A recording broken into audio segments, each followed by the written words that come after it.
Hey guys, this is Tristan from spiritualsuccess.co, and I'm going to talk to you a little bit today about resistance, and not just any kind of resistance, but it's the resistance to going within. And I'm talking to men because generally women have no trouble doing this. I live in Los Angeles, and there's a lot of spiritual circles here, from yoga to meditation groups, to dance circles, and just about anything you can imagine. And it's almost always dominated by women. Every time I go to one of these groups or workshops, it's 95% women most of the time. So a lot of these groups and exercises and spiritual practices, they deal not just in spirituality, but in emotions. And a lot of times men don't approach their emotions, and they don't wish to really process them and become healthy, emotional, well-adjusted beings. And men, if they ignore their emotions, tend to externalize their feelings in unhealthy ways. That could be aggression, it could be anger, it could be manipulation, it could be a lot of different things that are an outward manifestation of their inner turmoil. So, we all know what the world is like if it's run by men, and I'm not making men wrong, but let's be honest. There's war all over the country, all over the planet, rather. Countries fighting countries, and it's usually frustrated men.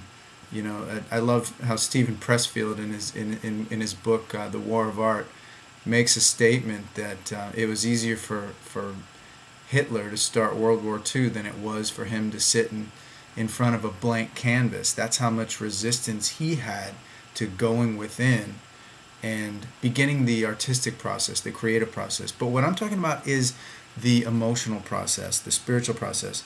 Becoming a spiritual being really is going to require you to go within. You're going to need to possess the tools to go within and begin to process this stuff that comes up in the form of emotions. Emotions can come from past events, memories, anything, disappointments, letdowns, failures, regrets, people doing something that just disappointed you, that upset you. It could have to do with the circumstances that you were born in. Maybe you're frustrated by that. Maybe you're frustrated by the circumstances you grew up in, the abject poverty, the lack of attention from your parents. Whatever it is, listen, I'm here to tell you that you need to deal with it. And as a man, it's not acceptable to take it out on other people anymore. So being a conscious man in this world is about dealing with your stuff. And I'm going to show you a tool to be able to do that. And once I give you this tool, it's your responsibility to take this tool and use it and explore tapping more. This is called EFT, and it's known as the emotional freedom technique, and it helps you to address your emotions and begin to process them in a healthy way. Number one thing I found in people, clients, prospective clients that I'm looking to work with, but are right now unwilling to take the leap into this new uncharted territory, is that they're unwilling to go within. And what I mean by that is they're unwilling to begin the process of processing their emotions and digging through this stuff because it's uncomfortable. So I'm going to call you out, guys, and just say that what's going on when women have more courage to go into their emotional body than we do. Men are the ones that say they're the strong ones, and they're the warriors, and they've got all this valiant courage. But here's the thing: if you're not going within and you're ignoring your emotional world, and you're just taking it out on others when in the form of aggression and anger, that's not really manly, and that's not acceptable in a world that's that's plagued with violence already. So let's do our part to heal ourselves so that the world can heal, and we don't need to perpetuate this violence and discord in our society. So here's what I'm going to do.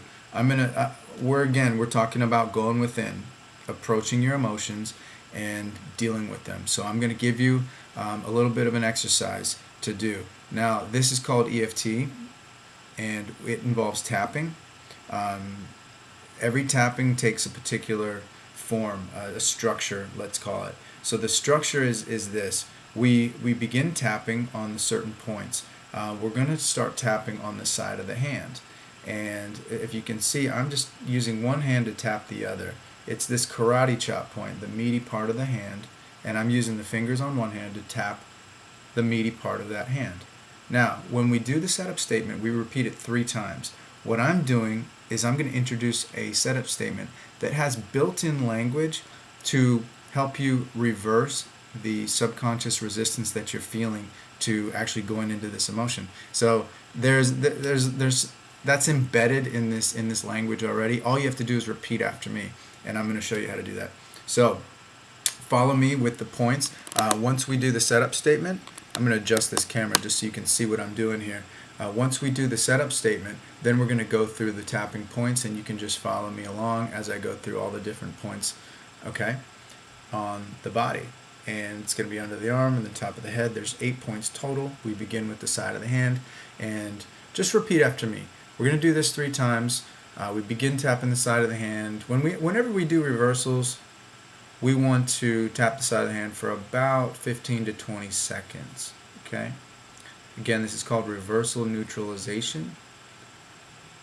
There's a woman called Lindsay Kenny that developed a manual that explains this really well, and I'll provide a link to that as well. So we're doing this for about 20 seconds, reversing the flow of stuck energy. All right, and just repeat after me. Even though I have resistance to doing emotional work, and it's causing me a lot of discomfort, and there's a part of me that doesn't want to do it, I love and accept myself anyway. Even though I have resistance to doing emotional work, and it's causing me a lot of discomfort, and there's a part of me that doesn't want to do it, you can't make me, I don't want to, I love and accept myself anyway. Even though I have resistance to doing emotional work, and it's causing me a lot of discomfort, and there's a part of me that doesn't want to do it, I love and accept myself anyway. Okay, go to the eyebrow point. I don't want to go within. Side of the eye. What's the point?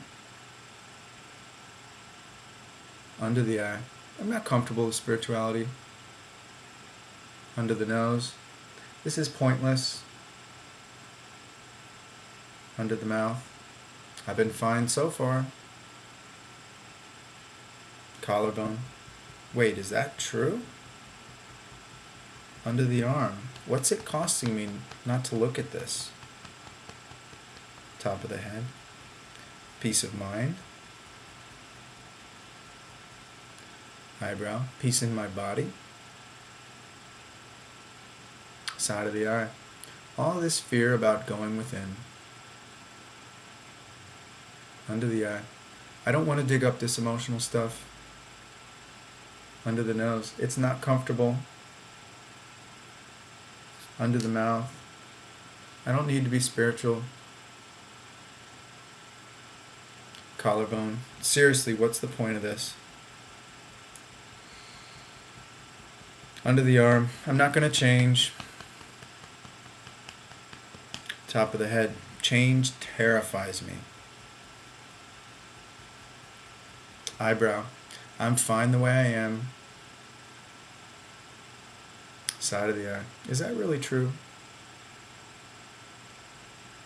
Under the eye. I'm not ready to do this. Under the nose. Maybe I'll take a look at my emotions. Chin. Acknowledging my resistance.